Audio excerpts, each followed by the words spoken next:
Ассалаумағалейкум, құрметті көрермендер. Бүгінгі жұмыс балық төсеу жұмыстары арасын өру, мынадайкей қатарға. Ертең ішіне стекловата салған кезде де жел соқпайтын қылып бір кірпіш өріп шығады. Сырт қабырға 1,5 болса, бір кірпіш болады 12 сантиметр.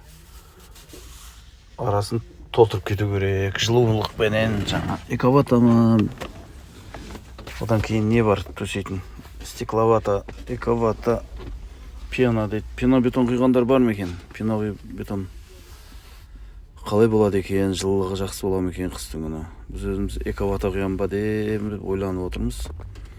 Бұл үйдің бастан бастап, нөлінен бастап барлық жұмыстары осы YouTube каналда бар.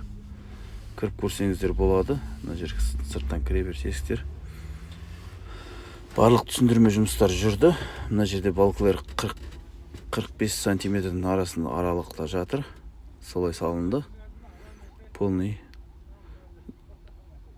сыртқы сейсмопояс құйылды. Негізі сыртына кіріп өріліп кетті. Екі қатар 16 сантиметр, 18 сантиметр сол қалыңдықта сейсмопояс құйылды. Осылай мына жерлер енді өріп келе жатыр. Ар жақта балкілерді өріп кеттен крыша жабу жұмыстары болады. Ол жақта да түсіндірмелер болады. Алдыңғы уақытта үйдің қай жерінде қандай не істеу керек, не қылу керек білгенімізше бөлісіп жатырмыз. Мына білмейтін кісілерге, білетін кісілер айта отырыңыздар өздеріңіздің ойларыңызды. Ортан кірпіштер бір кірпіш болды. Мінекей балкілерді салып карандаш шығарып жібердік. Мына жағын мына қатарларда мінекей мына жерлерге карандаш салынды. 1,5 метрлік ар жаққа қарай сыртқа шығып тұру үшін. Жиегін 60 сантиметр қалдырдық. Сіздер қалай ойлайсыздар? 60 сантиметр қалдырған дұрыс па? Әлде одан да көп шығару керек пе еді? Бір этаж үй болған соң.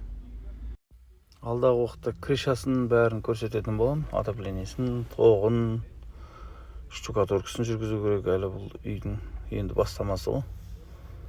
Барлық жұмыстармен бөлісетін боламын. Бірге болыңыздар. Лайк басып пікірлеріңізді жаза отырыңыздар. Дұрыс емесін. Біздің өзімізше осылай дұрыс болды деп шешіп, крыша жауып болғаннан кейін сылақ жұмыстары, терезе салу, есік салу, тоқ тарту